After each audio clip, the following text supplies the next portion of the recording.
ग्राम पंचायत धनंजयपुर में आज जांच करने के लिए मौके पर पहुंची अधिकारियों की टीम। आपको बता दें कि जौनपुर जिले के रामपुर विकास खंड अंतर्गत ग्राम पंचायत धनंजयपुर में आज जांच करने के लिए मौके पर पहुंची टीम मीडिया से बातचीत करने के दौरान अधिकारियों ने बताया कि आज हम लोग ग्राम पंचायत धनंजयपुर में पहुंचे हैं और यहां पर प्रार्थना पत्र अरसद द्वारा दिया गया था, जिसमें उन्होंने प्रार्थना पत्र में बताया था कि 8 साल पहले टीम गठन के दौरान ग्राम पंचायत में काम कराया गया था, जिसका अभी तक भुगतान नहीं हो पाया है। उसी के आदेशानुसार आज उक्त गांव में जांच टीम पहुंची है। वहीं अरसद ने बताया कि टीम गठन के दौरान गांव में 2014 और 15 में संपर्क मार्ग कच्चा एवं पक्का काम कराया गया था। 8 साल हो गए मगर अभी तक काम का भुगतान नहीं हो पाया है, जिसको लेकर प्रार्थना पत्र दिया गया था। उसी के संदर्भ में आज उच्च अधिकारियों की टीम जांच के लिए पहुंची है।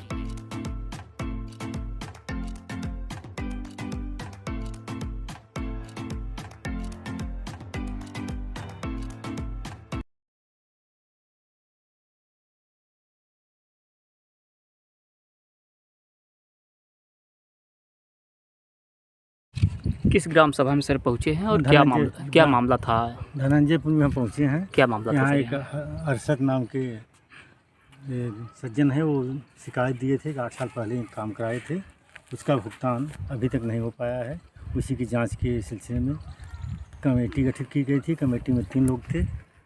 एक एडो कोऑपरेटिव थे अभिषेक सिंह, JRD थे जगदीश सिंह और मैं तकनीक RB सिंह हूँ और मौके पर आया, लेकिन अभी वो नहीं आ पाए हैं और रास्ते में हैं। हम काम देख रहे हैं। जो सर आवेदन दिए थे 8 साल जो पूर्व में काम कराए हैं, क्या थे? ग्राम प्रधान थे क्या है या नहीं? 3 सदस्यीय टीम गठित थी उस समय। हाँ, पता चला है, क्योंकि हमारा भी यहाँ अभी हमको साल भर आया हुआ है, ज़्यादा दिन नहीं हुआ इस ब्लॉक में। इसी विशेष जानकारी इसकी नहीं है, तो हम जांच करने पूरा खुल के नहीं सर मामला समझ में आ रहा है कि क्या काम कराया गया था, किसके द्वारा काम कराया गया था, क्या मामला हुआ कि टीम को गठित करना पड़ा, किसके निर्देश पर टीम गठित हुई है? ये हर्षद जी कई साल से प्रयासरत हैं, काम कराए हैं, और वही उसी की सत्यता की जांच करने के लिए वहाँ टीम गठित हुई कि सही है कि नहीं है, कैसे हुआ काम, किसके आदेश से काम पेमेंट नहीं हो पा रहा है और क्यों रोका गया है, यही सब देखने के लिए। तो धनंजयपुर गांव में सर आप पहुंचे हैं, तो क्या क्या जांच किए, क्या पाए हैं? यार ये जो काम ये कराए हैं उन्हीं काम को हम देख रहे हैं। थोड़ा एक काम पुराना हो चुका है, 2 पक्का काम है तो दिख रहा है, पुराना काम है थोड़ा कुछ 19-20 इसमें हो गया है। अब इसके जो जम रिपोर्ट दे हैं, इसके बाद उच्च अधिकारी जो अपना करेंगे फैसला वो। तो क्या कहे थे कि हम काम कराएं, हमारा भुगतान नहीं हुआ, ऐसा कुछ समस्या था? हाँ, ऐसी समस्या थी। अच्छा, हाँ। तो कहाँ भुगतान इनका अटक गया, कहाँ रुक गया? इनका कुछ ऐसा? भुगतान अब ये तो हमको नहीं मालूम जी, कहाँ अटक गया, लेकिन ये जो बार एप्लीकेशन दे रहे हैं, इसकी जांच के सिलसिले में नियुक्त हुए हैं। जांच सर किसके निर्देश पे आई थी, एक बार हमारे दर्शकों को बता दें, किसके निर्देश पे जांच आई थी? BDO साहब को असाइड किए हैं जांच करने के लिए। जी, हाँ, रामपुर वीडियो। रामपुर BDO। हाँ, धन्यवाद सर। धन्यवाद। समिति गठित हुआ था 2014-15 में, जी, और उसी त्रिस्तरीय समिति गठित में एक साफिया बानो थी और एक गंगा प्रसाद और एक तारा देवी थी। तो जो है त्रिस्तरीय समिति द्वारा मनरेगा का कार्य कराया गया था, और कार्य कराने के बाद उसमें कुछ रिपेयर की काम थी और वो नया निर्माण खरंजे का था, तो रिपेयर पेमेंट नहीं हो पाया था, उसका भुगतान नहीं हो पाया था। तो मैं कई साल से परेशान था। इसका जो है मामला कई बार जो है मुख्यमंत्री जी के यहाँ और DM महोदय जी के यहाँ और ज़िले के जितने आला अधिकारी हैं सबके यहाँ दे चुके थे। तो इसके बाद अभी हमारे यहाँ रामपुर ब्लॉक में जो है BDO साहब थे, तो उन्होंने कहा कि ठीक है हम इसका गठित करते हैं। तो हम CDO साहब की एप्लीकेशन दिए थे, तो CDO साहब के यहाँ से पेपर आया जो है BDO साहब के यहाँ। BDO साहब टीम गठित किए। टीम गठित होने के बाद आज जांच हुई, और जांच होने के बाद जो है कितनी सदस्यीय टीम आपके यहाँ आई थी जांच करने? जांच मेरे यहाँ 3 जो है सदस्य गठित किया गया था, लेकिन जांच के लिए सिर्फ जो है कौन से अधिकारी आए थे?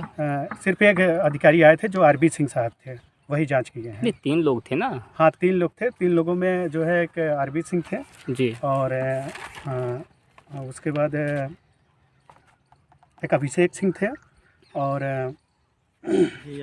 एक RD साहब थे।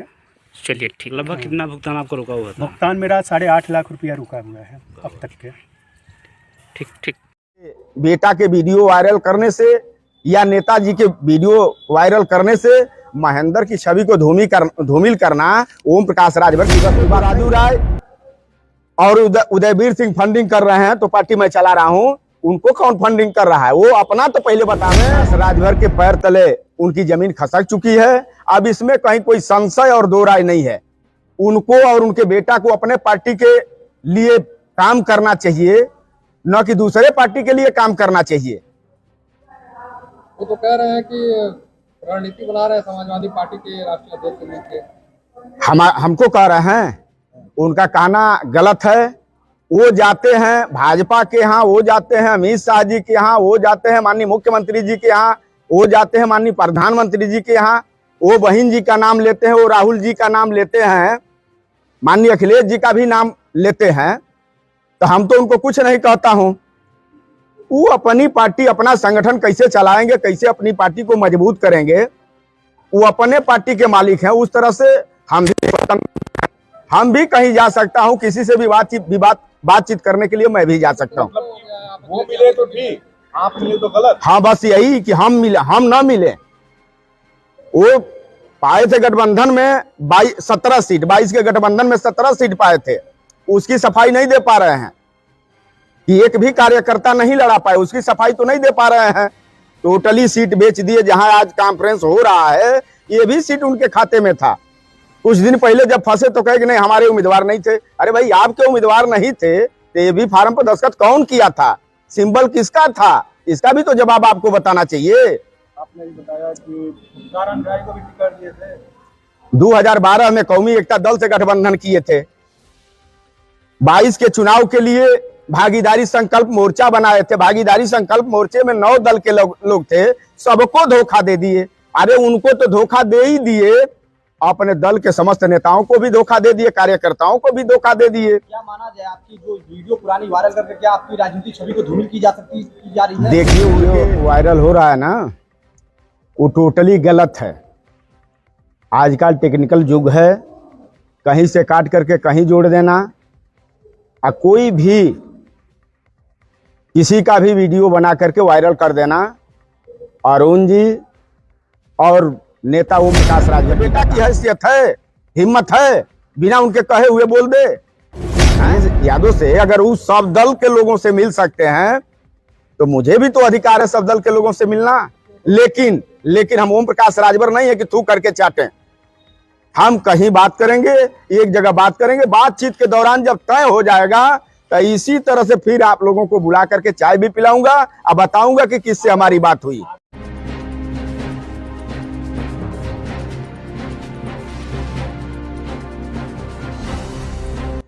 रानीगंज के डीएवी पब्लिक स्कूल में आज वार्षिक अनुष्ठान की तैयारी चल रही थी।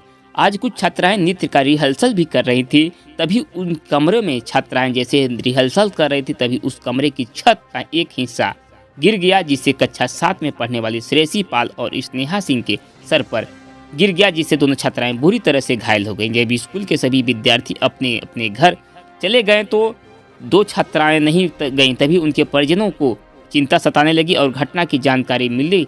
वो आनंद फानंद में दोनों छात्राओं के अभिभावक स्कूल में पहुंचे और जानकारी ली। आइए देखते हैं रानीगंज से पूरी report.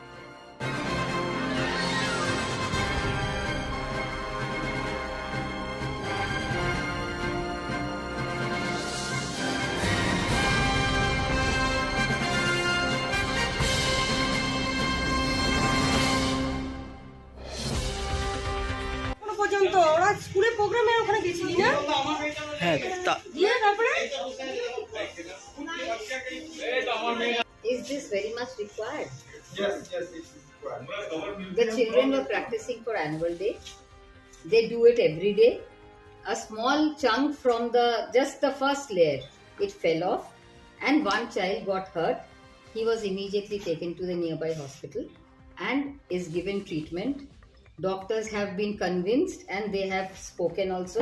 They have spoken to the OC that the child is absolutely fine. Still then, for our own satisfaction, means they are going to do the further checkup also. Parents are there, immediately they were called. Parents are actually very dissatisfied. Why have all such things been brought into the picture? We are convinced that the school is going to do the best and we have that confidence on the school. Why such kind of elements are being called? Parents. How many students injured? Who has been actually injured? I need to take up this call. I'll injured. And how they are? Absolutely fine. Now also parents spoke that आप गाड़ी भेजिए, मैं सिर्फ बच्ची को लेके घर जाना चाहता हूँ. Is absolutely confident. Parent is rather irritated. Why are all such things coming up in school? We are confident on the school and we don't want any elements to interfere in this matter. This was the parents' version, and they spoke in front of the OC But also. some parents told they Not at all, not at all, sir. You can only see got one. They actually one, died. and the doctor also spoke to OC, sir. 3 stitches were given to that child. The child is absolutely normal. Further, whatever checkup has to be done, they have done. Now the parent is taking the child back. Which is true. Seven. She's from 7. Datta is the name of that student. Age কত আছে? 7. Age. 12 class में. Where she is from? Local place. I don't actually know. She's from the local area. Kulti में दिवंगत युवा तृणमूल नेता अभिषेक चक्रवर्ती उर्फ तूफान दा की स्मृति सभा कुल्टी के नियामतपुर में हुई। कुल्टी ब्लॉक तृणमूल कांग्रेस की पहल से शुक्रवार को यह स्मृति सभा आयोजित की गई। इस दिन दिवंगत युवा तृणमूल नेता अभिषेक चक्रवर्ती के चित्र पर श्रद्धांजलि अर्पित की गई। दिवंगत युवा तृणमूल नेता अभिषेक चक्रवर्ती को इस दिन भी स्मृति सभा के माध्यम से सम्मान दिया गया। कुल्टी प्रखंड तृणमूल के नेताओं ने कहा कि युवा तृणमूल नेता अभिषेक चक्रवर्ती की कुछ दिन पहले एक सड़क दुर्घटना में मृत्यु हो गई थी, इसलिए यह स्मारक सभा 23 अक्टूबर को आयोजित की गई। इस दिन पश्चिम बर्धमान जिला तृणमूल चेयरमैन उज्जवल चटर्जी, जिला उपाध्यक्ष एवं युवा नेता अभिषेक चक्रवर्ती के पिता डॉक्टर सुबल चक्रवर्ती, आसनसोल नगर निगम के महापौर परिषद सदस्य एवं कुल्टी प्रखंड महिला तृणमूल अध्यक्ष इंद्राणी मिश्रा, कंचन राय, युवा प्रखंड अध्यक्ष बीमन दत्ता, पप्पू सिंह, छात्र नेता जतिन गुप्ता और कई पार्षद नेतागण उपस्थित थे। आइए देखते हैं कुल्टी से वसीम खान की रिपोर्ट। আজকে আমাদের শোক সভা, বলতেও কষ্ট হয়, খারাপ লাগে। ছোট ভাইয়ের মতো তুফান কিছুদিন আগে মারা যায় একটি দুর্ঘটনায়, তো তাকেই স্মরণ করে আজকের শোক সভা। খুবই পরোপকারী ছেলে ছিল সে, রাজনীতি তো করতো বটেই, সাথে সাথে ভীষণ পরোপকারী ছেলে ছিল। কিছুদিন আগে তার বাড়ি গেছিলাম, তো তার বাবার সাথে কথা হচ্ছিল, মানে সুবল কাকুর সাথে। বলছে কয়েকশো লোকেরও প্রকল্পগুলো পেতে সাহায্য করেছে, প্রচুর লোকের কন্যাশ্রী করে দিয়েছে, যুবশ্রী করে দিয়েছে, যাদের কন্যাশ্রী রূপশ্রী করে দিয়েছে, যে সেই সমস্ত মেয়ের মারা যারা রূপশ্রী পেয়েছিল তারা তুফানের বাড়ি এসে হাওয়া হাওয়া করে কাঁদছে। তো তুফানকে হারানো আমাদের দলের জন্য, সমাজের জন্য, আমাদের কুল্টি এলাকার জন্য একটা খুব বড় ক্ষতি। কি কারণে তার দুর্ঘটনা ঘটে?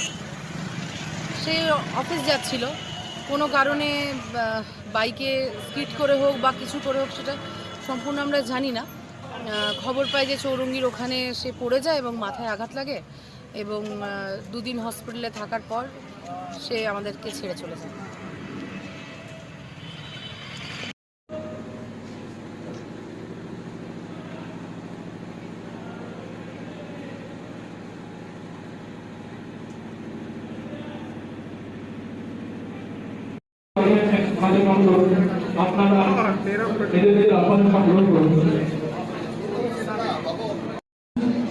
জন্মালে তাকে একবার মৃত্যুবরণ করতে হবে, এটা স্বাভাবিক নিয়ম, কিন্তু এই মৃত্যু, এই জিনিসটা মেনে নেওয়া যায় না।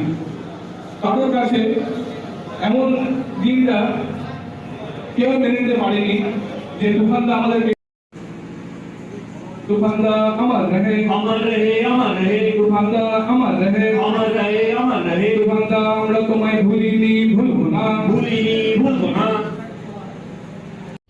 ঠিক আছে, আমাদের অবশ্য আপত্তি নাই, দলের আপত্তি নাই, কিন্তু আমাদের গ্রামে একটা ইসিএল আজ 20 বছর, 30 বছর, 50 বছর, 80 বছর হইল ইসিএল সোমপুর বাজার এরিয়া থেকে একটা কাজ, এমনকি দুর্গা পুজোর চাঁদা দিচ্ছ 5000 করে, অথচ আমাদের সেটাও 2 বছর বন্ধ করে দিচ্ছে, 150 বিঘা জায়গা 2 বছর বন্ধ করে দিচ্ছে। এটা কি কারণে এখনো জায়গা দিচ্ছেন আপনারা? এটাও একটা ব্যাপার।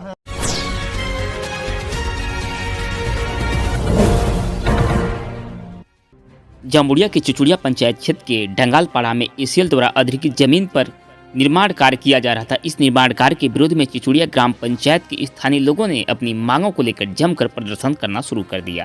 ईसीएल के खिलाफ गांव वालों ने कई आरोप लगाए। इस संबंध में ग्रामीणों का कहना है कि साल 1990 में ईसीएल द्वारा उनके गांव में जो जमीन थी उसे अधिग्रहित किया गया था एवं कथित तौर पर उन लोगों का आरोप है कि जब ईसीएल के द्वारा जमीन अधिग्रहित की जा रही थी तो ईसीएल के द्वारा गांव वालों को कई सुविधाएं देने का वादा किया गया था, लेकिन ईसीएल द्वारा स्थानीय गांव वालों को कोई सुविधा प्रदान नहीं की जा रही है।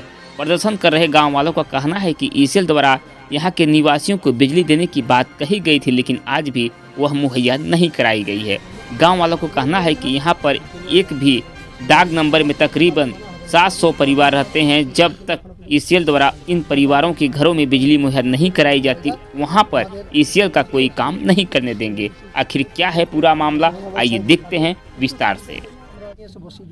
তাহলে আমাদের এখানে কর্মসংস্থান পুরো ডিলেমে হয়ে যাচ্ছে, কাজ কিছুই নেই। ইসিএল এর কাছে আপনাদের দাবি কি আছে? আপনারা মানে কি চাইছেন? আমাদের দাবি ওই তো বললাম, আমাদের দাবি মানতে হবে। হ্যাঁ, আমাদের দাবি যেগুলো আছে সেগুলো মানতে হবে। যদি না মানে তাহলে আমাদের এখানে যে কাজগুলো আছে সেই কাজগুলো বন্ধ রাখতে হবে। আমরা সেই উদ্দেশ্য নিয়ে এসেছি। আমাদের সামাজিক কাজ নিয়ে যে কাজগুলো সেগুলো আমরা বন্ধ রাখতে এসেছি। আর এই নিয়ে ইসিএলের কাছে আমরা নাই করে বিগত 1 বছর 1.5 বছর ধরে গেছি, জিএম এর কোনো কর্ণপাতই পাচ্ছি না। কি নাম আপনার? আমার নাম সঞ্জিত গোপ। ঘর করবেন তাই বলছে আমাদের ফুটবল গ্রাউন্ডটাকে আমাদের রক্ষা করতে হবে। ফুটবল গ্রাউন্ড আমরা না হচ্ছে আগামী ভবিষ্যতে কোনো জায়গা নেই, ফাঁকা জায়গা নেই। তাই আমরা ইসিএলের জায়গা হোক যাই হোক আমাদের খেলাধুলার তো জায়গা নেই। ছেলে মেয়েদের ভবিষ্যতে সব জায়গা যদি ঠিক হয়ে যায় তারা কোথায় খেলবে? মাঠে তো ফুটবল খেলা যাবে না, জমিতে। তাই আমাদের ফুটবল গ্রাউন্ডটাকে মেরামত, ফুটবল গ্রাউন্ডটা আমাদের ইসিএল একটা কাগজপত্র করে দেয় যে এটা আমাদের গোপপাড়ার ফুটবল গ্রাউন্ড, টাঙ্গালপাড়ার ফুটবল গ্রাউন্ড, সব ছেলেমেয়েরা গ্রামের ছেলেমেয়েরা খেলবে। এখন ইসিএল কর্তৃপক্ষের সাথে কোনো কথা হয়েছে? ইসিএল থেকে বহুবার কথা বলেছে কিন্তু আমাদের কোনো পাত্তা দেয় না। আজকে ইসিএল থেকে ওই নন্দীবাবুর সঙ্গে এসছে, জমিতে সার্ভের এখানে ল্যান্ডের ম্যানেজমেন্ট, তার সঙ্গে কথা হচ্ছে। সে বলছে জিএমের সঙ্গে কথা বলবে। এই আমাদের দাবি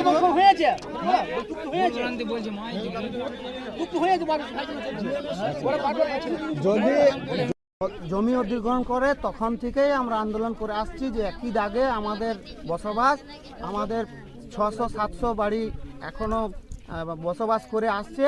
তাদের একটাই বক্তব্য যে আমাদেরকে ইসিএল আমাদের আগে কারেন্টটা জুড়ে দেখ, আমাদের কারেন্ট কানেকশন দেখ, তারপর কাজ চালু করবে। ওই জন্যে আমরা আজকে টোটাল গ্রামবাসীবৃন্দ এসেছি কাজ বন্ধ করার জন্য। আমাদের লাইন যতদিন না জোড়া হবে ততদিন আমরা কাজ চালু করতে দেব না।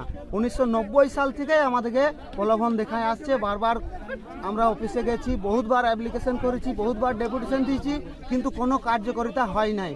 তার জন্যেই আমরা আজকে সবাই গ্রামবাসী মিলে রুখে এসেছি। আমরা কাজ বন্ধ করছি, আমাদের কারেন্ট আগে দেওয়া হবে, তারপর কাজ চালু হবে। সবাই একমত তো?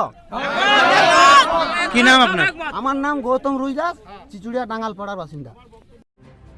जामुड़िया क्षेत्र इलाके में एक चोरी की घटना होने से स्थानीय लोगों में काफी आक्रोश का माहौल बना हुआ है।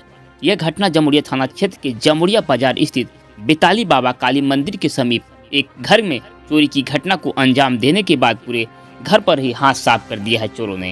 घटना के संदर्भ में घर के मालिक जो है मोहम्मद जमील, जो पेशे से एक बिस्कुट फैक्ट्री के कर्मचारी हैं, उन्होंने बताया कि शुक्रवार की सुबह उनकी पत्नी आए दिन रोज की तरह इस बार भी बाहर दरवाजा लगाकर टहलने के लिए चली गई थी। जब उनकी पत्नी वापस आई तो देखा कि दरवाजा खुला हुआ है। जब घर के अंदर जाकर देखा तो अलमारी भी खुला हुआ था और उस अलमारी में सोना चांदी और जो कैश थे वह भी गायब दिखे। उन्होंने कहा कि अलमारी में रखे लगभग 5 भरी सोना, 16 भरी चांदी, 15,000 नगद के साथ उनकी मोबाइल फ़ोन घर से गायब हो गई है। सभी को मिलाकर तकरीबन 3 लाख रुपए तक की चोरी हुई है। मोहम्मद जमील ने कहा कि घटना को लेकर लिखित शिकायत जामुड़िया थाने में उनके द्वारा किया गया है। साथ ही उन्होंने आशंका जताई है कि चोरी की घटना में आसपास के इलाके के लोग हो सकते हैं घटना में लिप्त। आइए देखते हैं जामुड़िया से यह रिपोर्ट। कि 5:30 बजे हम ड्यूटी जाते हैं, 5:30 बजे हम ड्यूटी चला गया। जाने के बाद मेरा वाइफ जो है 6:15 में मॉर्निंग वॉक करने जाती है। 6:15 में लगभग वो निकली, दरवाज़ा छिटकिनी अंदर से बाहर से लगा के चल गई। ताला नहीं मारी, गलती है, तो छिटकिनी लगा के चल गई। जाने के बाद उधर से 6:30 बजे मेरा साला उठा 6:35 में, तो देख रहा दरवाज़ा खुला। तो आने के बाद उतने में 10 मिनट बाद मेरा वाइफ आती है तो देखता है कि घर में खुला है, तिजोरी जाके पहले चेक किया तो देख रहा चोरी हो गया घर में। क्या क्या चोरी हुआ है? आपका 5 भरी सोना है और मोटा मोटी चांदी है, एगो पायल है 10 भरी का, एगो और पायल है 6-7 भरी का, मैंने 15-16 भरी का ये आपका चांदी चला गया और आपका सोना गया है 5 भरी। क्या मोबाइल भी मेरा चोरी हुआ, घर से चोरी करके मोबाइल भी ले गया। क्या? हाँ भैया, थाना में तो शिकायत कर दिए, अब पुलिस पर एक्शन है, क्या करेंगे देखिए। मगर अगल बगल का आदमी है भैया। आपका नाम? हमारा नाम MD जमीर है। आपके घर का मालिक है? हम घर का मालिक है, बिस्कुट फैक्ट्री में ड्यूटी करते हैं।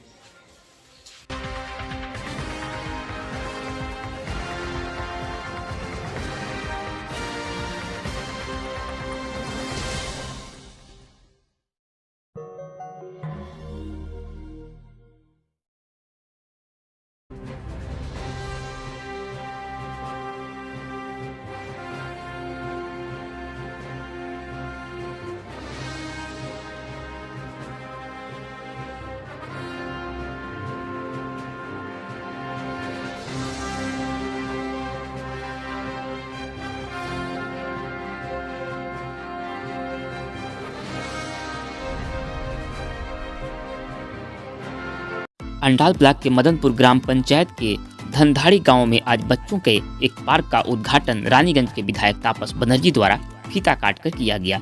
इस दौरान अंडाल ब्लॉक के बेटियों ओसुदीप विश्वास, अंडाल थाने ओसी संतनु अधिकारी, जिला परिषद सदस्य एवं अंडाल ब्लॉक के तृणमूल कांग्रेस के सभापति कालू बरन मंडल, पंचायत समिति के सभापति लक्खू टुंडू, जिला परिषद के सदस्य विष्णु नोनिया, मदनपुर ग्राम पंचायत के प्रधान झरना सोइस, पार्थो देवाशीष, कौशिक मंडल, अजय पत्रा मुख्य रूप से उपस्थित रहे। इस मौके पर विधायक तापस बनर्जी ने कहा कि मैं विभिन्न जगहों पर गया हूं, लेकिन इस तरह से कम बजट में जो सुंदर पार्क यहां के लोगों ने बनाया है उसके लिए मैं धन्यवाद देता हूं। इस कार्य के लिए मैं अंडाल के ब्लॉक बीडीओ एवं स्थानीय नेताओं को धन्यवाद देता हूं। उन्होंने कहा कि इस तरह की कुशल कार्य को देखकर हम काफ़ी प्रसन्न हुए और साथ ही साथ इसका लाभ जो है कि स्थानीय लोगों को और अभिभावकों को और साथ ही साथ बच्चों को मिलेगा। देखिए अंडाल से उज्जवल सिंह की रिपोर्ट।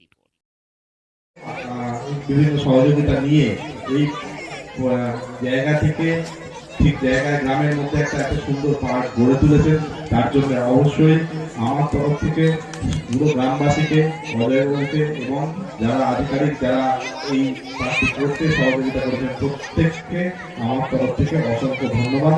যে এই ছোট ছোট বাচ্চাদের হাতে মোবাইলের বদলে এই যে পার্ক তুলে দিচ্ছেন, যাতে তারা সেই সময়টা অ্যাটলিস্ট কিছুটা অন্তত সময় মাঠে ব্যয় করবে। ধন্যবাদ। উপবিষ্ট 278 রানীগঞ্জ বিধানসভার মাননীয় বিধায়ক তাপস ব্যানার্জি মহাশয়কে, পঞ্চায়েত সমিতি, জেলা পরিষদ থেকে উপস্থিত সমস্ত যারা কর্মাধ্যক্ষ রয়েছেন, সদস্য রয়েছেন, তাদের সকলকে, আমার মাননীয় সভাপতি, আমার পঞ্চায়েত সমিতির কর্মাধ্যক্ষ, গ্রাম পঞ্চায়েতের মেম্বার, গ্রাম পঞ্চায়েতের প্রধান সাহেব এবং গ্রাম পঞ্চায়েতের মদনপুর গ্রাম পঞ্চায়েতের প্রাক্তন কিছু কর্মচারীকেও দেখছি, তাদেরকে এবং বর্তমান কর্মচারী যারা রয়েছে, সামনে ছোট ছোট বাচ্চারা যারা বসে রয়েছে, প্রকৃতপক্ষে যাদের জন্য এই পার্ক উদ্বোধন, তাদেরকে এবং পিছনে যারা গার্জিয়ান বসে রয়েছেন, এই গ্রামবাসী বসে রয়েছেন, তাদের সকলকে আমার তরফ থেকে আন্তরিক অভিনন্দন এবং শুভেচ্ছা জানাই। শুধু এইটুকুই বলবো যে ছোটবেলা থেকে শুনে এসেছি যে একাগ্রতা থাকলে যে কোনো কিছু। ভাই আমি তো অনেক জায়গায় গেছি, দেখেছি, আমার মনে হয় না জেলায় এরকম পার্ক খুব কম আছে। একটা প্রত্যন্ত অঞ্চলে আপনি দেখবেন হাইওয়ে বহু দূর, আশেপাশে আসানসোল দুর্গাপুর বহু দূরে, সেইরকম একটা জায়গায় এরকম একটা পার্ক, তার সঙ্গে একটা অভিনব ব্যাপার হচ্ছে টয় ট্রেন। আমার মনে হয় না জেলায় কোথায় টয় ট্রেন আছে বলে। আমাদের এই পশ্চিম বর্ধমানে তো নেই, পূর্ব বর্ধমানে কোনো পার্কে আছে কিনা আমি বলতে পারবো না। আমিও পূর্ব বর্ধমানে যে কোনো জায়গায় গেছি, টয় ট্রেন নেই। এইটা একটা নতুন আকর্ষণ এবং এই জায়গাটা আরও প্রচুর মানুষ। এটাও একটা ছোটোখাটো পর্যটন স্থল বলে আগামী দিনে চিহ্নিত হয় বলে আমি মনে করি। মানুষ তো ঘুরতে যায় বিভিন্ন জায়গায়, একদিনের জন্য, রাতবেলার জন্য যায়। আমার মনে হয় এটা একটা দর্শনীয় জায়গা আমি জানি না, আমি যত শুনেছি 30 লক্ষ টাকা বোধহয় হয়েছে, কিন্তু সরকার থেকে প্রথমে 4 লক্ষ টাকা দেওয়া হয়েছিল। তারপর যে এটার মূল উদ্যোক্তা অজয় পাত্র, তিনি বিভিন্ন জায়গা থেকে কিছু ফান্ড কোনো এক জায়গায় পড়ে থাকে, যেগুলো বিডিও সাহেবরা জানেন, পঞ্চায়েতের প্রধানরা জানেন, সেই সব ফান্ডগুলো বিভিন্ন জায়গায় অ্যাসেম্বল করে এই টুকরো টুকরো করে কাজগুলো তৈরি করেছেন। কিন্তু এই অ্যাসেম্বল করা, সব জায়গায় এক জায়গায় নিয়েছে কাজটা করা, এটা একটা বিশাল উদ্যোগ এবং তার ফলশ্রুতি আজকে আমরা এটা পাচ্ছি। তার জন্য তাকে অনেক অনেক অভিনন্দন। এই জেলাটা গর্বের জায়গা।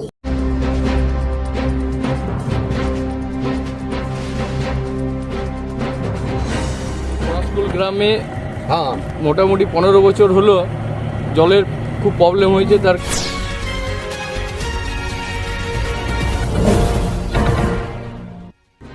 पानी की मांग पर ईसीएल का वाहन रोककर किया गया प्रदर्शन। आपको बता दें कि ईसीएल के काजड़ा एरिया अंतर्गत परासपुल गांव के लोग पानी की किल्लत से जूझ रहे हैं। शुक्रवार को इलाके के लोगों ने सड़क पर पानी भरने की बाल्टी रखकर ईसीएल का परिवहन रोक दिया एवं ईसीएल में से पानी की मांग की। स्थानीय टीएमसी नेता प्रसून बनर्जी ने बताया कि परासपुल गांव में करीब 4000 लोगों की आबादी है। यहां अधिकतर लोगों का निजी जमीन है। गांव के बिल्कुल समीप जामबाद ओसीपी है, जिसकी गहराई अत्यंत अधिक है। गांव के समीप खदान होने से इलाके का तालाब सूख चुका है। कुएं का जल स्तर भी काफी नीचे चला गया है। पिछले वर्ष मई महीने में गांव में धसान की घटना हुई थी। उस वक्त ईसीएल ने पुनर्वास देने की बात कहकर लोगों को शांत करा दिया था, परंतु अभी तक पुनर्वास न मिलने के कारण यहाँ के लोग आतंक में के साए में जी रहे हैं। एक तरफ धसान का भय तो दूसरी तरफ पानी की किल्लत, जिससे जूझते लोग यह काफ़ी कठिनाई से निवास कर रहे हैं। कई बार आवेदन करने के बावजूद ईसीएल पानी की समस्या दूर करने का प्रयास नहीं कर रहा है। ऐसे में ग्रामीणों को मजबूर होकर आंदोलन करना पड़ रहा है। प्रदर्शन की सूचना पाकर क्षेत्रीय महाप्रबंधक एसके चौधरी ने फोन के माध्यम से लोगों को सप्ताह भर के भीतर जल सेवा बहाल करने का आश्वासन दिया है। महाप्रबंधक के आश्वासन के बाद धरना को जो है कि समाप्त कर दिया गया और प्रदर्शन को समाप्त कर दिया गया। आइए देखते हैं अंडाल से यह पूरी रिपोर्ट। আমাদের গত এই পলাশপুর গ্রামে মোটামুটি 15 বছর হলো জলের খুব প্রবলেম হয়েছে। তার কারণ চারিধারে ওসিপি ইসিএল খনন করে দেওয়ার জন্য আমাদের পলাশপুর গ্রামে জলস্তর নেমে গেছে। আগের বছর মে মাসে আমাদের গ্রামে একটা বিশাল ফাটল দেখা দেয়। সেই ফাটলের পরে জলস্তর আরও নেমে যায়। জলস্তর নামার পর ইসিএল ম্যানেজমেন্ট ইসিএলের দাদাগিরি করে আমাদের এই পশ্চিম প্রান্তটা পলাশপুর গ্রামের পশ্চিম প্রান্তটা এই রোড থেকে আমরা যেখানে দাঁড়িয়ে আছি এখান থেকে 20 মিটার দূরে কেটে নিয়েছে। যার ফলে আমাদের যে পুকুরটা ছিল মোটামুটি এই পাড়ার 1000 গরিব মানুষ এই পুকুরের উপর ডিপেন্ডেবল ছিল, সেই পুকুরটাকে কেটে নিয়েছে। সেই পুকুরটা কাটার পর আবার একটা ছোট্ট দেখে একটা পুকুর করে দিয়েছে যাতে মানুষের সুবিধার্থে কাজ হয়। গ্রামটাকে ইসিএল ম্যানেজমেন্ট বলছে আমরা পুনর্বাসনের জন্য প্যাকেজে পাঠিয়েছি। ঠিক আছে, আমরা তার পরিপ্রেক্ষিতে আমরা একটু শান্ত আছি, কিন্তু যে জিনিসটা মানুষের সব সময় প্রয়োজন, নিত্য প্রয়োজনীয় জিনিস জল, সেই জলটার আমরা যখন দাবি রাখি তখন তারা একটা ছোট্ট পুকুর ওই বড় পুকুরটাকে কেটে ব্যবস্থা করে সেই জলটা 2-3 মাস পড়ার পরেই হঠাৎ বন্ধ করে দেয়। এর আগেও আর একটা পুকুরে আমাদের জল পড়তো। দুপ্রান্তে পুকুরে জল পড়ার জন্য এই গ্রামটা একটু জলের জন্য হাহাকার থেকে মুক্তি পেয়েছিল, কিন্তু এটা 4-5 মাস হলো আমাদের কিন্তু দুটো পুকুরে জল বন্ধ হয়ে যায়। যার ফলে জলস্তর এত নেমে গেছে আজকের দিনে 1 ফুটও আর জল নেই। আর 2-4 দিন 5 দিন পর এই পাড়ার মানুষেরা এবং ওই দিক থেকে এই পাড়ার 1000 মানুষ ওই পাড়ার 1000 মানুষ জলের হাহাকারে হয়তো মৃত্যুর দিকে চলে যাবে। সেই জন্য আমরা আজকে এই আন্দোলন করতে বাধ্য হয়েছি। এখন জলের ব্যবস্থা কি করে করছে? এখন জলের ব্যবস্থা এখনই ইসিএল ম্যানেজমেন্টের head of the department GM sir phone করেছিলেন, বললেন যে 3 থেকে 4 দিনের মধ্যে আমরা জলের ব্যবস্থা করছি। ঠিক আছে, তো আপনারা এখন আন্দোলনটা উঠিয়ে নেন।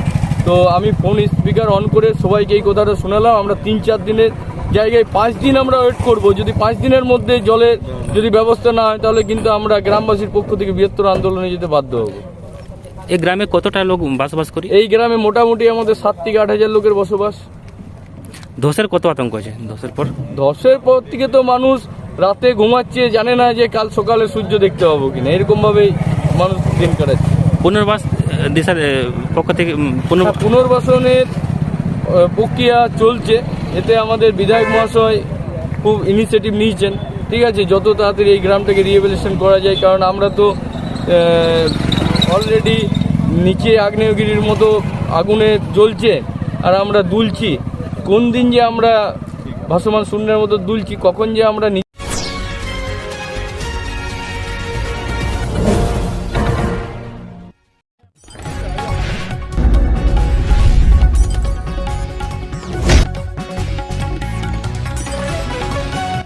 इस वक्त की बड़ी खबर, जी हाँ, इस वक्त की बड़ी खबर नेवढ़िया से आ रही, जौनपुर के नेवढ़िया से आ रही, जहां पर पसियाही खुर्द में एक अज्ञात युवती की लाश मिलने से सनसनी मच गई है। आपको बता दें कि यह बड़ी जो खबर है वह जौनपुर जिले के नेवढ़िया से आ रही, जहां पर एक अज्ञात युवती का शव मिलने से सनसनी मची है। मामला नेवढ़िया थाना क्षेत्र के पसियाही खुर्द का बताया जाता है। आज तड़के सुबह 9 बजे के आसपास उक्त गाँव के लोग गाँव के पास स्थित ताल की ओर गए थे, जिससे उन्हें दुर्गंध काफ़ी आ रही थी। इसकी सूचना ग्राम प्रधान राजू उपाध्याय को दी। ग्राम प्रधान द्वारा सूचना नेवढ़िया थाने को दी गई। नेवढ़िया थाने की पुलिस मौके पर पहुंचकर सबको कब्जे में लेते हुए आवश्यक कार्रवाई में जुट गई है। फिलहाल ग्राम प्रधान राजू उपाध्याय ने बताया कि यह किसका शव है, कहाँ से आया है नहीं मालूम। आपका कुमारी देवी कहाँ की रहने वाली हैं? पसियाही खुर्द। आपके यहाँ एक जो है कि शव मिला है, किसका था वो शव, महिला या पुरुष? महिला है। महिला है। कहाँ पर मिला है? कोड़री ताल, मतलब पसियाही के कोड़री ताल में मिला है। तो क्या वो सूट पहनी थी या साड़ी पहनी थी? सूट। किस रंग का? लाल रंग का। अपना परिचय बताइए। राजीव कुमार, ग्राम प्रधान पसियाही खुर्द। प्रधान जी, आपके यहाँ एक शव मिला है, तो इसकी जानकारी आपको कब हुई और प्रशासन को आपने सूचना कब दिया और किसकी जो है कि देख कर क्या प्रतीत होता है कि शव किसका है? देखिए, ऐसा है कि हमारे ग्राम सभा के लोग सुबह जो है फ्रेश वगैरह होने के लिए ताल में जाते हैं और कुछ लोग जो है मछली मारने का भी कार्य वहाँ पर कर रहे हैं जी। तो सुबह शौच वोच के लिए जब वो वहाँ गांव वाले हमारे गए तो उनको वो मतलब कि डेड बॉडी वहाँ पर दिखाई दी तालाब में जो है बंधे में। तो हमको फ़ोन किए तत्काल, तो मेरे पास जब सूचना आई तो हम तुरंत जो है कि अपने थाने को अवगत कराए और थाना तुरंत मतलब कि देर न करते हुए तत्काल मौके पर पहुँचा और शव को मान लीजिए कि पानी से बाहर निकाल करके और पोस्टमार्टम के लिए सब लोग भेज रहे हैं। और डेड बॉडी देखने पे ऐसा लग रहा है कि उसकी महिला की बॉडी है और लगभग 19, 20 या 22 साल की अवस्था की प्रतीत हो रही है। वो जो है कि किस कलर का सूट या साड़ी पहनी थी, कुछ इसकी जानकारी है? सर, अब वो मल्टी कलर में सूट था, उसमें कई कलर लगे हुए थे और प्लस भूरे टाइप में उसके हाथ में चूड़ी वगैरह था और लाश ज़्यादा डैमेज हो जाने की वजह से कोई विशेष मतलब कि उसमें देखने पर कुछ हो नहीं पा रहा है। प्रधान जी, समय क्या होगा जब आपको यह जानकारी मिली? हमको जब ये जानकारी मिली तो उस समय मान लीजिए कि 9, साढ़े 9 बजे का वक्त होगा। हाँ। और लगभग वही 10-15 मिनट के बाद मैंने अपने थाने को अवगत कराया और मान लीजिए मात्र 10-12 मिनट के अंदर हमारी थाना जो है हमारे मौके पर पहुँच गई। धन्यवाद।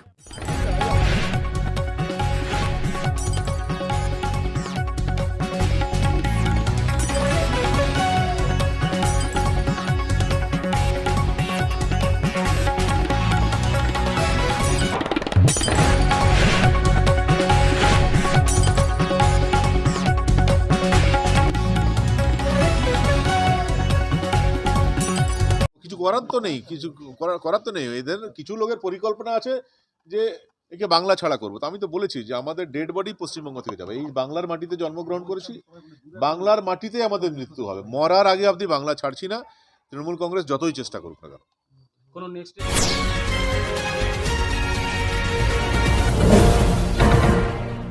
आसनसोल नगर निगम के 27 नंबर वार्ड स्थित आर.के. डंगाल में भाजपा पार्षद चैताली तिवारी की शिव चर्चा व कंबल वितरण कार्यक्रम में हुई भगदड़ में 3 की मौत हो गई थी। इसे लेकर शनिवार आसनसोल स्थित उनके आवास पर पूछताछ करने के लिए आसनसोल दुर्गापुर पुलिस कमिश्नरेट के 7 पुलिस अधिकारी उनके आवास पर पहुंचे।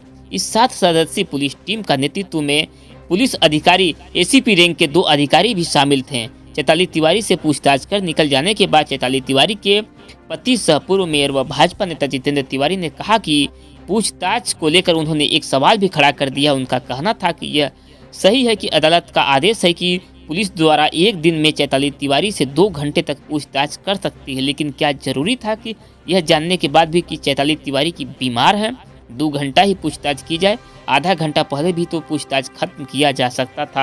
उन्होंने कहा कि 2 घंटे तक पूछताछ की गई, जिसकी वजह से चैताली तिवारी की तबीयत और ज़्यादा बिगड़ गई। और क्या कहा जितेंद्र तिवारी ने, आइए आपको सुनाते हैं।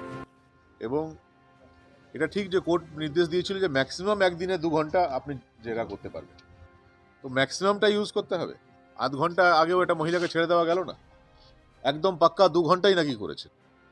মানে তৃণমূলকে খুশি করার জন্য যা যা করণীয় সবটাই করছেন। এই কেসে তদন্ত ওনারা করছেন না, এই কেসকে সামনে রেখে তৃণমূল কংগ্রেসের নেতারা যাতে খুশি হয়, তৃণমূল কংগ্রেসের নেতারা যাতে বেটার ওয়েতে এখানে আরও পলিটিক্যাল কর্মকাণ্ড চালাতে পারে তার চেষ্টা তারা করছেন।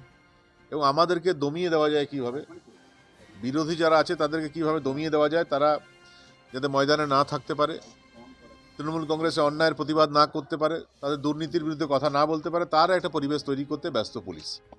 আমি ধিক্কার জানাই পুলিশের এই অ্যাক্টিভিটিকে, কিন্তু ল অ্যাবাইডিং সিটিজেন আমরা, লিগালি এটা আমরা ফেস করবো, আর কিছু করার তো নেই, লিগালি ফেস করবো, কিছু করার তো নেই, কিছু করার তো নেই। এদের কিছু লোকের পরিকল্পনা আছে যে একে বাংলা ছাড়া করবো। তো আমি তো বলেছি যে আমাদের ডেড বডি পশ্চিমবঙ্গ থেকে যাবে, এই বাংলার মাটিতে জন্মগ্রহণ করেছি, বাংলার মাটিতে আমাদের মৃত্যু হবে, মরার আগে অবধি বাংলা ছাড়ছি না, তৃণমূল কংগ্রেস যতই চেষ্টা করুক না কেন। কোনো নেক্সট ডেট বলা হয়েছে যে আমি ঠিক জানি না, কোর্ট বলে দিয়েছিল 26 তারিখ আবার ওনারা জিজ্ঞাসাবাদ করতে পারেন, ন্যাচারালি হয়তো বলে হবেন বা বলবেন, আমি ঠিক এখনো এই কথা বলার সুযোগ পাইনি।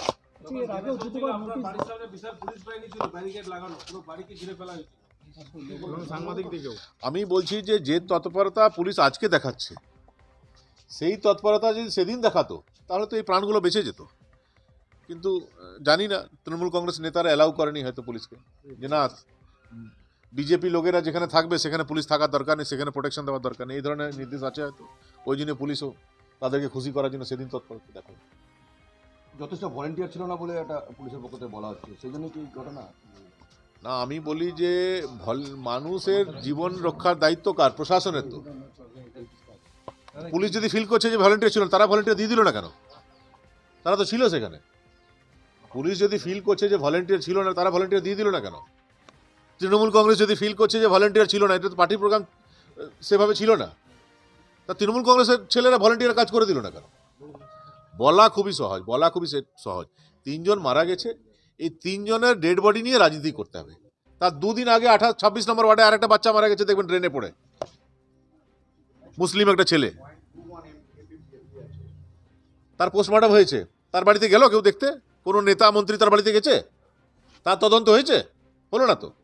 কিন্তু এই 3টা ডেড বডিকে নিয়ে রাজনীতি করতে হবে, রাজনৈতিক ফায়দা তুলতে হবে, তাই সবাই চলে এলো। আমি বলছি যে তার তো 2 দিন আগে 14 তারিখে এই ঘটনা ঘটেছে, 2 দিন আগে 12 তারিখে মারা গেছে ওই বাচ্চাটি। তো যে প্রতিনিধি দল এসেছিল কলকাতা, তারা ওই বাচ্চাটির বাড়ি গেল না কেন? 100 মিটার দূরে, তো সেও তো অস্বাভাবিক মৃত্যু।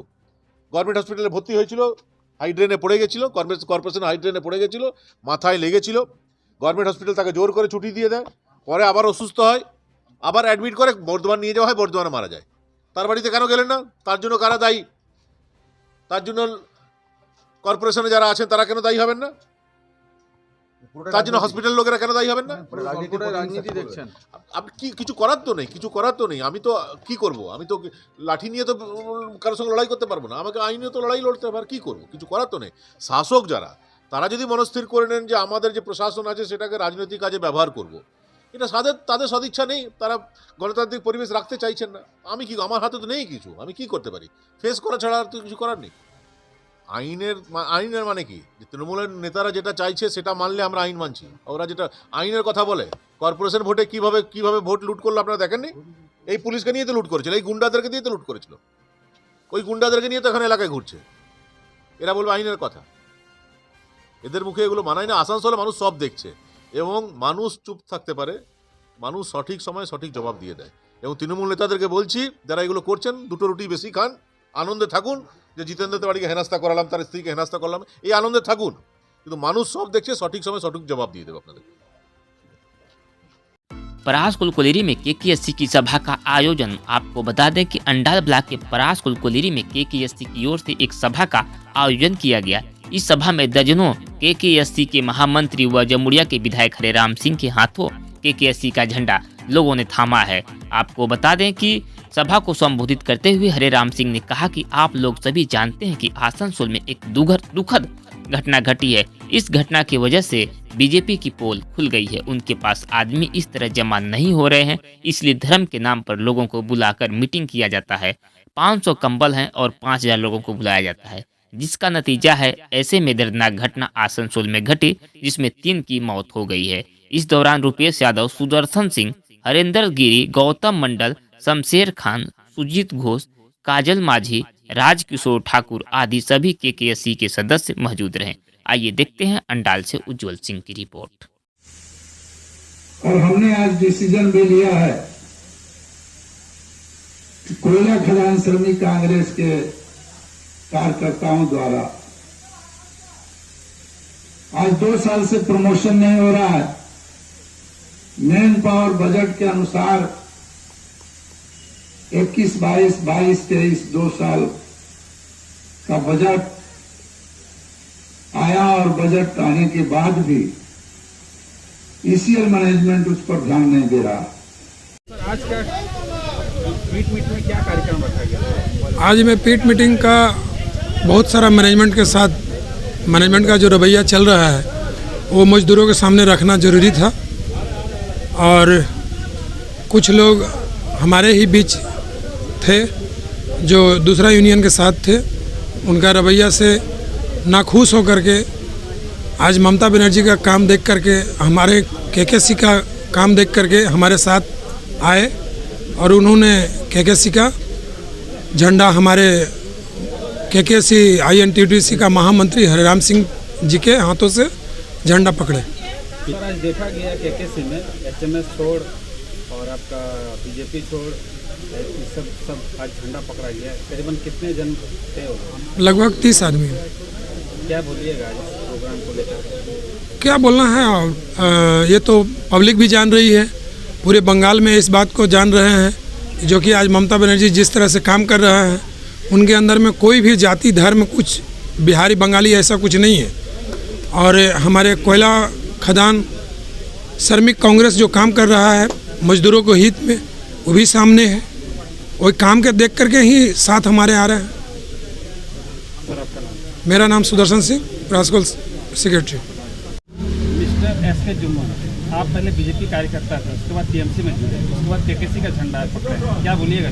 देखिए, हम मजदूर वर्ग से आते हैं और कोयलेरी में काम करते हैं। ममता बनर्जी के नेतृत्व में शोषित वंचित मजदूरों का काम जो ममता बनर्जी कर रही है वो पूरे देश में कोई नहीं करता है। इसीलिए हम लोग ममता बनर्जी का आइडियोलॉजी को मानते हुए आज केकेसी में आए हैं और मजदूर का जो हक है वो लेने के लिए आए। केकेसी में ऐसा क्या है जो केकेसी में सब जुड़ रहे हैं?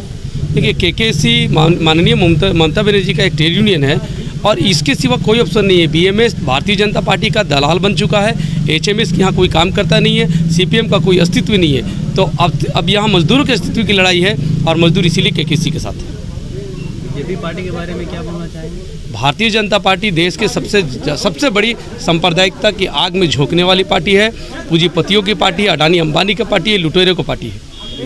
बीजेपी छोड़कर आप TMC में क्यों आ रहे हैं?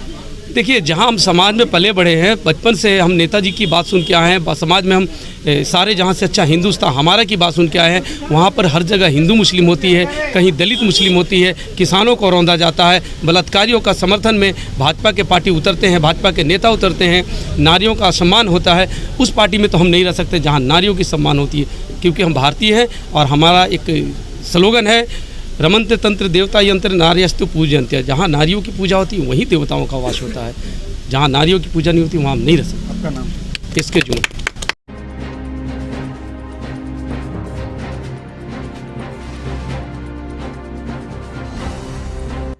रानीगंज के DAV पब्लिक स्कूल में आज वार्षिक अनुष्ठान की तैयारी चल रही थी।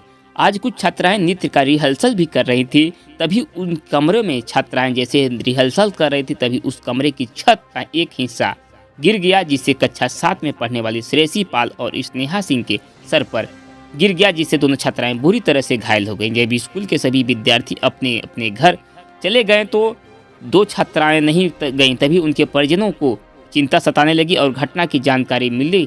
वो आनंद फानंद में दोनों छात्राओं के अभिभावक स्कूल में पहुंचे और जानकारी ली। आइए देखते हैं रानीगंज से पूरी report.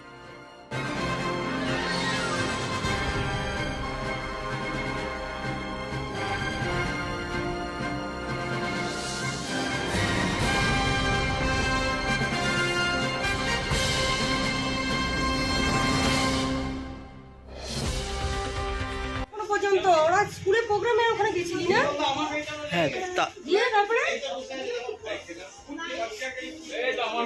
Is this very much required? Yes, it's required. The children were practicing for annual day. They do it every day. A small chunk from just the first layer, it fell off and one child got hurt. He was immediately taken to the nearby hospital and is given treatment. Doctors have been convinced and they have spoken also. They have spoken to the OC that the child is absolutely fine. Still then, for our own satisfaction. Treat means they are going to do the further checkup also. Parents are there, immediately they were called. Parents are actually very dissatisfied. Why have all such things been brought into the picture? We are convinced that the school is going to do the best, and we have that confidence on the school. Why such kind of elements are being called? Parents, how many students injured? Who has been actually injured? I need to take up this call. I'll injured. And how they are? Absolutely fine. Now also parents spoke that आप गाड़ी भेजिए, मैं सिर्फ बच्ची को लेके घर जाना चाहता हूँ. Is absolutely confident. Parent is rather irritated. Why are all such things coming up in school? We are confident on the school, and we don't want any elements to interfere in this matter. This was the parents' version, and they spoke in front of the OC But also. some parents told they Not at all, sir. You can only see for one. They actually one, died. and the doctor also spoke to OC, sir. 3 stitches were given to that child. The child is absolutely normal. Further, whatever checkup has to be done, they have done. Now the parent is taking the child back. Which is true. 7. She's from 7. Datta is the name of that student. Age কত আছে? 7. Age 12 12 class में. Local place. I don't actually know. She's from the local area.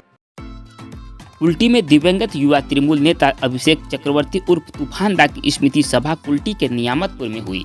Kulti block Trinamool Congress की पहल से शुक्रवार को यह स्मृति सभा आयोजित की गई। इस दिन दिवंगत युवा तृणमूल नेता अभिषेक चक्रवर्ती के चित्र पर श्रद्धांजलि अर्पित की गई। दिवंगत युवा तृणमूल नेता अभिषेक चक्रवर्ती को इस दिन भी स्मृति सभा के माध्यम से सम्मान दिया गया।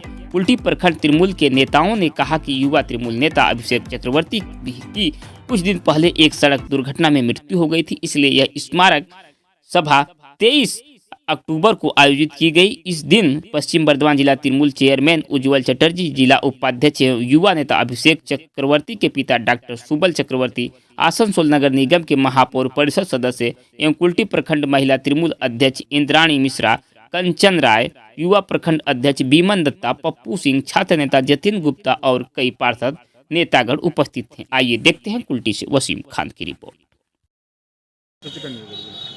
আজকে আমাদের শোক সভা, বলতেও কষ্ট হয়, খারাপ লাগে। ছোট ভাইয়ের মতো তুফান কিছুদিন আগে মারা যায় একটি দুর্ঘটনায়, তো তাকেই স্মরণ করে আজকের শোক সভা। খুবই পরোপকারী ছেলে ছিল সে, রাজনীতি তো করতো বটেই, সাথে সাথে ভীষণ পরোপকারী ছেলে ছিল। কিছুদিন আগে তার বাড়ি গেছিলাম, তো তার বাবার সাথে কথা হচ্ছিল, মানে সুবল কাকুর সাথে। বলছে কয়েকশো লোকেরও প্রকল্পগুলো পেতে সাহায্য করেছে, প্রচুর লোকের কন্যাশ্রী করে দিয়েছে, যুবশ্রী করে দিয়েছে, যাদের কন্যাশ্রী রূপশ্রী করে দিয়েছে, যে সেই সমস্ত মেয়ের মারা যারা রূপশ্রী পেয়েছিল তারা তুফানের বাড়ি এসে হাও হাও করে কাঁদছে। তো তুফানকে হারানো আমাদের দলের জন্য, সমাজের জন্য, আমাদের কুল্টি এলাকার জন্য একটা খুব বড় ক্ষতি। কি কারণে তার দুর্ঘটনা ঘটে? সে অফিস যাচ্ছিল, কোনো কারণে বাইকে স্কিড করে হোক বা কিছু করে হোক সেটা সম্পূর্ণ আমরা জানি না। খবর পাই যে চৌরঙ্গির ওখানে সে পড়ে যায় এবং মাথায় আঘাত লাগে, এবং 2 দিন হসপিটালে থাকার পর সে আমাদেরকে ছেড়ে চলে যায়।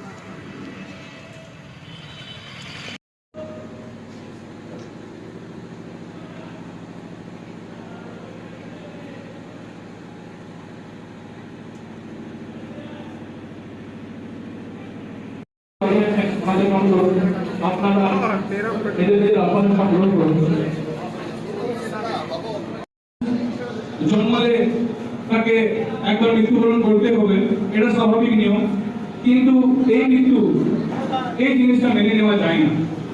কারোর কাছে এমন দিনটা কেউ মেনে নিতে পারেনি যে তুফানদা আমাদেরকে তুফানদা আমার রহে, আমার রহে, আমার রহে, তুফানদা আমার রহে, আমার রহে, আমার রহে, তুফানদা আমরা তোমায় ভুলিনি, ভুলবো না, ভুলিনি, ভুলবো না। ঠিক আছে, আমাদের অবশ্য আপত্তি নাই, জলের আপত্তি নেই, কিন্তু আমাদের গ্রামে একটা ইসিএল আজ 20 বছর, 30 বছর, 50 বছর, 80 বছর হইল ইসিএল সোমপুর বাজার এরিয়া থেকে একটা কাজ হয়। এমনকি দুর্গা পুজোর চাঁদা দিচ্ছ 5000 করে, অথচ আমাদের সেটাও 2 বছর বন্ধ করে দিচ্ছে, 150 বিঘা জায়গা 2 বছর বন্ধ করে দিচ্ছে। এটা কি কারণে এখনো জায়গা দিচ্ছেন আপনারা? এটাও একটা ব্যাপার।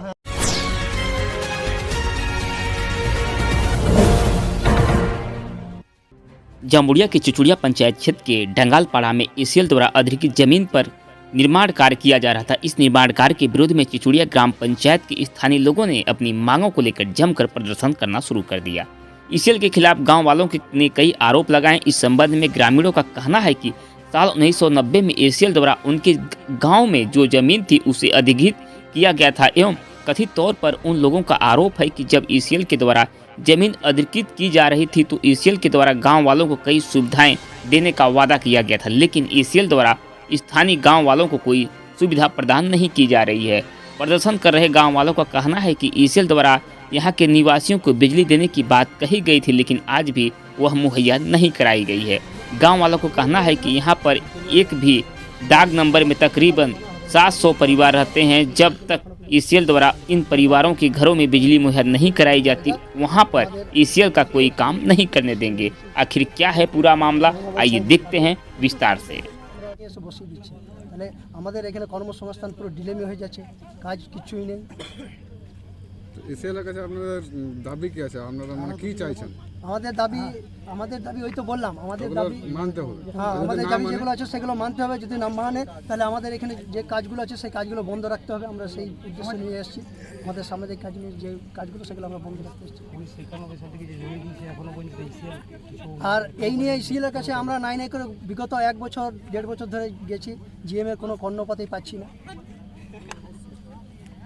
কি নাম হলো? আমার নাম সঞ্জিত গোপ।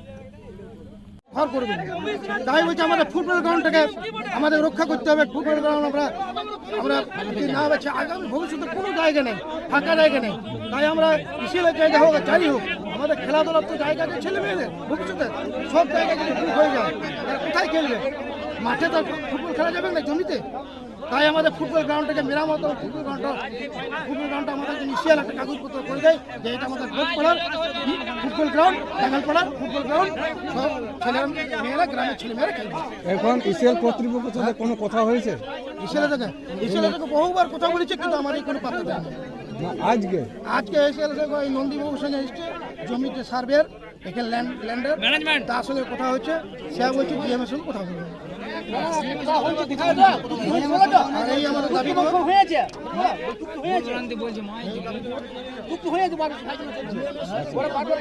যদি জমি অধিগ্রহণ করে তখন থেকেই আমরা আন্দোলন করে আসছি যে একই দাগে আমাদের বসবাস, আমাদের 600-700 বাড়ি এখনো বসবাস করে আসছে। তাদের একটাই বক্তব্য যে আমাদেরকে এসিএল আমাদের আগে কারেন্টটা জুড়ে দেখ, আমাদের কারেন্ট কানেকশন দেখ, তারপর কাজ চালু করবে। ওই জন্যে আমরা আজকে টোটাল গ্রামবাসীবৃন্দ এসেছি কাজ বন্ধ করার জন্য। আমাদের লাইন যতদিন না জোড়া হবে ততদিন আমরা কাজ চালু করতে দেব না। 1990 সাল থেকে আমাদেরকে প্রলোভন দেখায় আসছে। বারবার আমরা অফিসে গেছি, বহুতবার অ্যাপ্লিকেশন করেছি, বহুতবার ডেপুটেশন দিয়েছি, কিন্তু কোনো কার্যকারিতা হয় নাই। তার জন্যেই আমরা আজকে সবাই গ্রামবাসী মিলে রুখে এসেছি। আমরা কাজ বন্ধ করছি, আমাদের কারেন্ট আগে দেওয়া হবে, তারপর কাজ চালু হবে। সবাই একমত তো? কি নাম আপনার? আমার নাম गौतम रुईदास, चिचुड़िया डांगालपाड़ा बासिंदा। जम्बुड़िया क्षेत्र इलाके में एक चोरी की घटना होने से स्थानीय लोगों में काफी आक्रोश का माहौल बना हुआ है।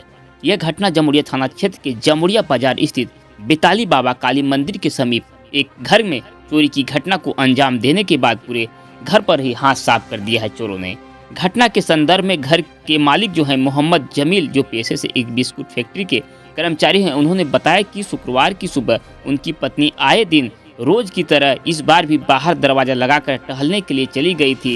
जब उनकी पत्नी वापस आई तो देखा कि दरवाजा खुला हुआ है।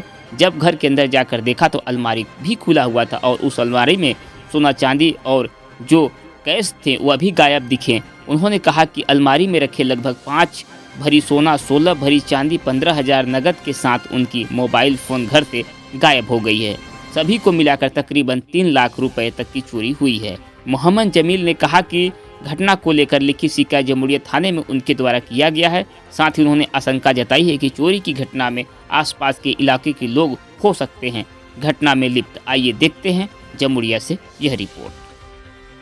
भैया कि 5:30 बजे हम ड्यूटी जाते हैं, 5:30 बजे हम ड्यूटी चला गया। जाने के बाद मेरा वाइफ जो है 6:15 में मॉर्निंग वॉक करने जाती है। 6:15 में लगभग वो निकली, दरवाज़ा छिटकिनी अंदर से बाहर से लगा के चल गई। ताला नहीं मारी, गलती है। तो छिटकिनी लगा के चल गई। जाने के बाद उधर से 6:30 बजे मेरा साला उठा 6:35 में, तो देख रहा दरवाज़ा खुला है। तो आने के बाद उतने में 10 मिनट बाद मेरा वाइफ आती है, तो देखता है कि घर में खुला है। तिजोरी जाके पहले चेक किया, तो देख रहा चोरी हो गया घर में। क्या क्या चोरी हुआ है? आपका 5 भरी सोना है, मोटा मोटी चांदी है, एगो पायल है 10 भरी का, एगो और पायल है 6-7 भरी का, मैंने 15-16 भरी का ये आपका चांदी चला गया। और आपका सोना गया है 5 भरी। मोबाइल भी मेरा चोरी हुआ, घर से चोरी करके मोबाइल भी ले गया। हाँ भैया, थाना में तो शिकायत कर दिए हैं, अब पुलिस पर एक्शन है, क्या करेंगे देखिए। मगर अगल बगल का आदमी है भैया। आपका नाम? हमारा नाम MD जमीर है। आपके घर का मालिक है? हम घर का मालिक है, बिस्कुट फैक्ट्री में ड्यूटी करते हैं।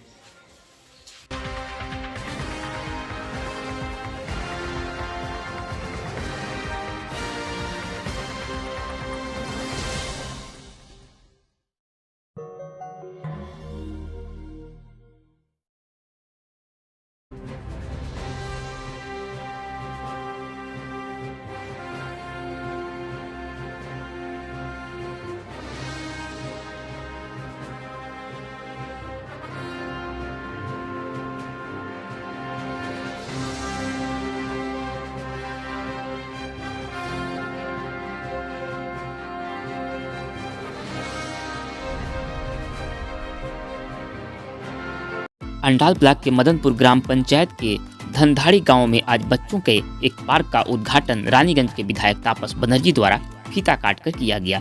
इस दौरान अंडाल ब्लॉक के बीडीओ ओसुदीप विश्वास, अंडाल थाने ओसी संतनु अधिकारी, जिला परिषद सदस्य एवं अंडाल ब्लॉक के तृणमूल कांग्रेस के सभापति कालू बरन मंडल, पंचायत समिति के सभापति लक्खू टुंडू, जिला परिषद के सदस्य विष्णु नोनिया, मदनपुर ग्राम पंचायत के प्रधान झरना सोइस, पार्थो देवाशीष, कौशिक मंडल, अजय पत्रा मुख्य रूप से उपस्थित रहे। इस मौके पर विधायक तापस बनर्जी ने कहा कि मैं विभिन्न जगहों पर गया हूं, लेकिन इस तरह से कम बजट में जो सुंदर पार्क यहां के लोगों ने बनाया है उसके लिए मैं धन्यवाद देता हूं। इस कार्य के लिए मैं अंडाल के ब्लॉक बीडीओ एवं स्थानीय नेताओं को धन्यवाद देता हूं। उन्होंने कहा कि इस तरह की कुशल कार्य को देखकर हम काफ़ी प्रसन्न हुए और साथ ही साथ इसका लाभ जो है कि स्थानीय लोगों को और अभिभावकों को और साथ ही साथ बच्चों को मिलेगा। देखिए अंडाल से उज्जवल सिंह की रिपोर्ट।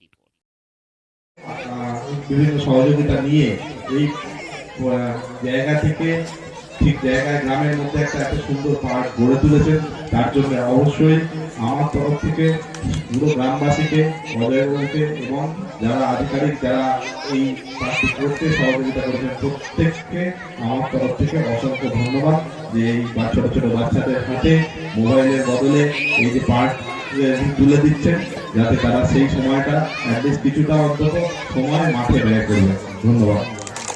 উপবিষ্ট 278 রানীগঞ্জ বিধানসভার মাননীয় বিধায়ক তাপস ব্যানার্জি মহাশয়কে, পঞ্চায়েত সমিতি, জেলা পরিষদ থেকে উপস্থিত সমস্ত যারা কর্মাধ্যক্ষ রয়েছেন, সদস্য রয়েছেন, তাদের সকলকে, আমার মাননীয় সভাপতি, আমার পঞ্চায়েত সমিতির কর্মাধ্যক্ষ, গ্রাম পঞ্চায়েতের মেম্বার, গ্রাম পঞ্চায়েতের প্রধান সাহেব এবং গ্রাম পঞ্চায়েতের মদনপুর গ্রাম পঞ্চায়েতের প্রাক্তন কিছু কর্মচারীকেও দেখছি, তাদেরকে এবং বর্তমান কর্মচারী যারা রয়েছে, সামনে ছোট ছোট বাচ্চারা যারা বসে রয়েছে, প্রকৃতপক্ষে যাদের জন্য এই পার্ক উদ্বোধন তাদেরকে এবং পিছনে যারা গার্জেন বসে রয়েছেন, এই গ্রামবাসী বসে রয়েছেন, তাদের সকলকে আমার তরফ থেকে আন্তরিক অভিনন্দন এবং শুভেচ্ছা জানাই। শুধু এইটুকুই বলবো যে ছোটবেলা থেকে শুনে এসেছি যে একাগ্রতা থাকলে যে কোনো কিছু। ভাই আমি তো অনেক জায়গায় গেছি, দেখেছি, আমার মনে হয় না জেলায় এরকম পার্ক খুব কম আছে। একটা প্রত্যন্ত অঞ্চলে আপনি দেখবেন হাইওয়ে বহু দূর, আশেপাশে আসানসোল দুর্গাপুর বহু দূরে, সেরকম একটা জায়গায় এরকম একটা পার্ক, তার সঙ্গে একটা অভিনব ব্যাপার হচ্ছে টয় ট্রেন। আমার মনে হয় না জেলায় কোথায় টয় ট্রেন আছে বলে। আমাদের এই পশ্চিম বর্ধমানে তো নেই, পূর্ব বর্ধমানে কোনো পার্কে আছে কিনা আমি বলতে পারবো না। আমিও পূর্ব বর্ধমানে যে কোনো জায়গায় গেছি, টয় ট্রেন নেই।